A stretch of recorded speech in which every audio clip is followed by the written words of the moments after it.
ಗ್ರಾಮ ಪಂಚಾಯಿತಿ ಸದಸ್ಯರು, ಶಾಸಕರು ಹಾಗೂ ಸಂಸದರು ತಮ್ಮ ತಮ್ಮ ಮತಕ್ಷೇತ್ರದಲ್ಲಿರುವಂತಹ ಜೋಡೆತ್ತಿನ ಕೃಷಿಕರು ಅಥವಾ ನಂದಿ ಕೃಷಿಕರಿಗೆ ಈ ನಂದಿ ಸಂಪತ್ತಿನ ಅವಶ್ಯಕತೆಯ ಕುರಿತು ಅರಿವನ್ನು ಮೂಡಿಸಿ ಆ ನಂದಿ ಸಂಪತ್ತು ಅವರ ಮನೆಯಲ್ಲೇ ಉಳಿಯುವಂತೆ ಮಾಡುವಂತಹ ಅವಶ್ಯಕತೆ ಬಂದೊದಗಿದೆ.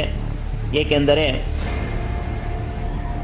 ಡೀಸೆಲ್ ಮತ್ತು ಪೆಟ್ರೋಲ್ ಕೊರತೆಯಾದಂತೆ ಟ್ರ್ಯಾಕ್ಟರ್ಗಳನ್ನು ಬಳಕೆ ಮಾಡೋಕ್ಕೆ ಸಾಧ್ಯತೆ ಇಲ್ಲ ಮತ್ತು ಎತ್ತುಗಳು ನಮ್ಮಲ್ಲಿ ಇಲ್ಲ ಅನ್ನುವಂತಹ ಒಂದು ವಾತಾವರಣ ಪ್ರತಿ ಗ್ರಾಮಗಳಲ್ಲಿಯೂ ಸೃಷ್ಟಿಯಾಗಿ ಎಲ್ಲರೂ ಕೂಡ ಈ ಒಂದು ಆಳುವ ನಾಯಕರ ಮೇಲೆ ಪಟ್ಟು ಮಾಡಿ ತೋರಿಸುವಂತಹ ಒಂದು ಪರಿಸ್ಥಿತಿ ಇನ್ನು ಕೆಲವೇ ದಿನಗಳಲ್ಲಿ ನಿರ್ಮಾಣವಾಗುವಂತಹ ಸಾಧ್ಯತೆ ಇದೆ.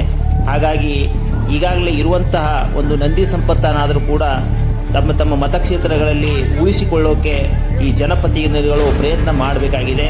ಅದರ ಜೊತೆಗೆ ಜೋಡೆತ್ತಿನ ಕೃಷಿಕರಿಗೆ ಪೂರಕವಾದಂಥ ಕಾನೂನು ಮತ್ತು ಯೋಜನೆಯನ್ನು ತರುವುದಕ್ಕಾಗಿ ಎಲ್ಲ ಜನಪ್ರತಿನಿಧಿಗಳು ಒಂದಾಗಿ ಪ್ರಯತ್ನ ಮಾಡುವಂಥ ಅವಶ್ಯಕತೆ ಬಂದೊದಗಿದೆ.